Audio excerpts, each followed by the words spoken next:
बिस्मिल्लाहिर्रहमानिर्रहीम। अस्सलाम वालेकुम। इस वीडियो में हम आपको असम्बली में सनाउल्लाह मस्ती खेल की तरफ से बेरहमी से ख्वाजा आसफ पर लफ्जी बम फाड़ने पर ख्वाजा साहब हम अवाम के वोट लेके आते हैं, हम चुक्के नहीं आते। इस पर दिलचस्प मज़ाहिया और मालूमाती तबसरे दिखाएंगे। इस वक्त कौमी असम्बली इजलास के दौरान बोले जाने वाले दो जुमले वायरल हैं। पहला आज़म नज़ीर तारड़ का जुमला कि ख्वाजा आसफ साहब हेडफोन लाओ। हेडफोन लाओ भाईजान, हेडफोन लाओ ते तुन्नू अल्लाह दी कसम माइक ना छड्डिया जे हेडफोन ला के नहीं। जबकि इजलास के दौरान पीटीआई के मस्ती खेल भी खतरनाक मस्ती में थे। ख्वाजा आसफ की सियासत का पूरा सियासी इंजन हमेशा के लिए खोलकर पुर्जे कर दिया। ख्वाजा आसफ को आवाज दी और मुखातिब करते हुए कहा, ख्वाजा साहब हम वोट लेकर आते हैं, हम खाली जगह चुक कर नहीं आते। ख्वाजा साहब हम अवाम के वोट लेके आते हैं, हम चुक्के नहीं आते।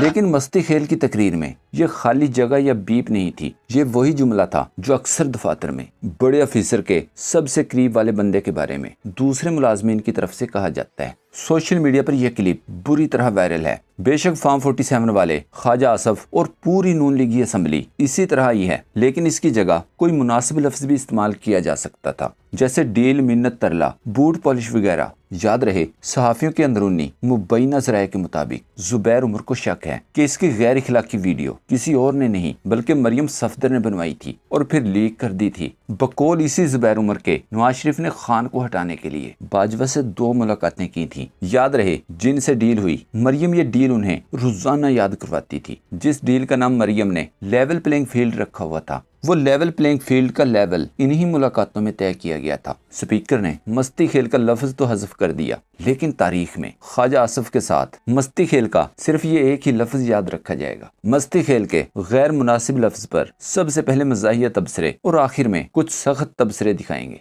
इस बयान पर सबसे पहले सदीक जान की तरफ से नून लीग पर गिराया गया लफ्जी बम देखें। लिखा सनाउल्लाह मस्ती खेल ने दरअसल उस आसान रास्ते का आम फहम तर्जमा किया है जिसके बारे में नून लीगी क़यादत कहती थी कि वो आसान रास्ता हमें भी आता है। ये था वो आसान रास्ता जो मस्ती खेल ने बताया, और वो आसान रास्ता है, वो मुझे भी आता है। मलिहा हाशमी ने लिखा, सनाउल्लाह मस्ती खेल ने ख्वाजा आसफ की फार्म 47 पर वो कर दी जो अब तक किसी ने नहीं की। अगर मुल्क पर इतना जुल्म न ढाया जाता तो मैं ये वीडियो कभी शेयर न करती, लेकिन ख्वाजा साहब के हार कर जबरदस्ती इक़्तिदार में आने पर यही होना था। सदीक जान ने अपने एक और ट्वीट में लिखा, एक नून लीगी का कहना है कि सनाउल्लाह मस्ती खेल के अल्फाज नामुनासिब थे, लेकिन जिस तरफ इनका इशारा था वो बात दुरुस्त है। मजीद लिखा, अभी भक्कर में मुर्तजा भाई को फोन करके कहा है कि इनके मोबाइल में मस्ती खेल के साथ मेरी कोई तस्वीर पड़ी है तो भेज दें, ट्विटर पर शेयर करना चाहता हूँ। इस्लामाबाद होता तो आज शाम वाली फर्ज चाय इन्हीं के साथ पीता।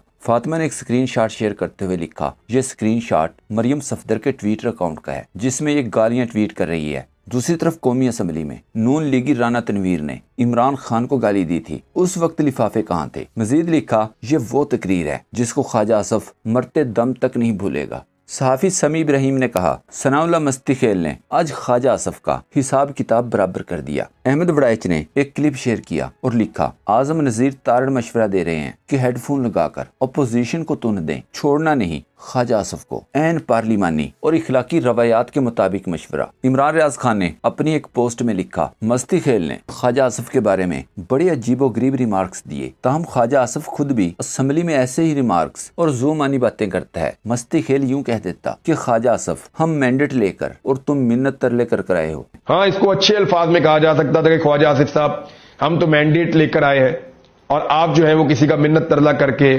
या आप किसी की खुशामद करके आए हैं। वो जो लफ्ज इस्तेमाल किए वो मुनासिब नहीं थे और ऐसे अल्फाज का इस्तेमाल नहीं होना चाहिए।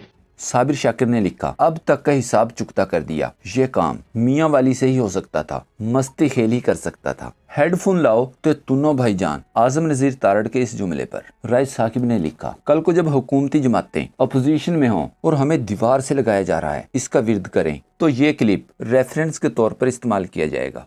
एक सोशल मीडिया सार्फ ने कहा, या फिर रोते हुए दोबारा अब्बू के पांव पकड़ेंगे कि बचाओ हमें। जुबैर उमर के निकशाफ पर स्वाय इरफान सिद्दीकी के किसी नून लीगी ने तरदीद नहीं की। इरफान सिद्दीकी ने नरम तरदीद करते हुए कहा, मेरी मुसद्दका मालूमात के मुताबिक बाजवा से साबिक वजीर आजम नवाज शरीफ की कोई मुलाकात नहीं हुई, मतलब हाँ या ना में पक्की बात नहीं की। इस पर अकरम राय ने जवाब दिया, नवाज शरीफ और मरियम ने خود تردید نہیں کی۔ ساری دنیا جانتی ہے کہ عرفان صدیقی کے نزدیک مصدقہ معلومات صرف وہی ہوتی ہیں جو اتفاق فاؤنڈری کی بھٹی سے کندن بن کر نکلتی ہیں اور مارکیٹ میں بھیجی جاتی ہیں۔ اس پر پی ٹی آئی ترجمان کی طرف سے جواب دیا گیا، عرفان صدیقی ایک بے ضمیر ٹاؤٹ کا قلم فروش درباری ہے۔ جاتی امرا کے قزاق نے جھوٹ پھیلانے کے لیے عرفان صدیقی جیسے کرائے کے دانشوروں کا ایک پورا گروہ دربار میں بھرتی کر رکھا ہے۔ مافیا ڈان کے دربار سے وابستہ یہ افواہ ساز قلم فروش اپنے ضمیر اور ایمان بیچ کر بھگوڑے کے ارد گرد جھوٹ کا حصار کھڑا کرتے ہیں اور اپنے بھگوڑے مالک کی سیاہ کاریوں پر پردہ ڈالتے ہیں۔ نواز شریف کے گھر کی لنکا کسی اور نے نہیں، خود اس کے اور اس کی بیٹی کے ترجمان نے ڈھائی ہے رجیم چینج سازش، اور اس کے بعد کے واقعات خصوصاً بھگوڑے لاڈلے کی وطن واپسی اور اسے ملنے والا عدالتی پروٹوکول نواز باجوہ گٹھ جوڑ کا ہی نتیجہ ہے۔ آمریت کی گود میں جنم پانے والے اسامہ بن لادن سے پیسے لے کر جمہوریت کے خلاف ایک مکرو موہرا بننے والا بے شرم آدمی اپنی سیاہ کاریاں چھپانے کے لیے کسی کے بھی پیروں میں گر سکتا ہے۔ ضیاء کے سائے میں پرورش پانے والا مشرف کے تلوے چاٹ کر جدہ بھاگ جانے والے بھگوڑے نے باجوہ کے پیروں میں لیٹ کر لندن فرار کا راستہ اپنایا۔ بھگوڑے کا قلم فروش درباری اپنے دعوے میں سچا ہے تو باجوہ کے حوالے سے محمد زبیر کے انکشافات کی آزادانہ عدالتی تحقیقات کے مطالبے کی حمایت پر بھگوڑے کو رضامند کرے۔ نواز شریف کا مکروہ اور گناؤنا کردار قوم پر واضح ہے۔ عرفان صدیقی جیسے قلم فروشوں کی پھونکوں سے اس کردار کی سیاہی ہرگز کم نہیں ہوگی۔ مستی کھیل کی مستی پر طارق متین نے کہا، ثناء اللہ مستی کھیل کا بیان قابل مذمت ہے۔ رانا تنویر کا عمران خان کے مرحوم والدین کے بارے میں دیا گیا بیان بھی قابل مذمت تھا۔ مراد سعید کی بہنیں عمران خان پر گفتگو جاوید لطیف کی زبان قابل مذمت تھی۔ طارق بشیر چیمہ نے بھی زرتاز گل اور ان کے خاندان کے بارے میں قابل مذمت گفتگو کی تھی۔ خواجہ آصف نے بار بار قابل مذمت گفتگو کی ہے۔ مزید بھی واقعات ہیں، سب جماعتوں کے لوگوں کے ہیں۔ جنید سلیم نے ٹویٹ کیا، ثناء اللہ مستی کھیل کے اسمبلی فلور پر بولے گئے الفاظ پر نہ فخر کیا جا سکتا ہے، نہ ان کا کسی طور پر بھی دفاع کیا جا سکتا ہے، بغیر کسی اگر مگر کے اور موازنے کے، صرف مذمت، غیر مشروط مذمت۔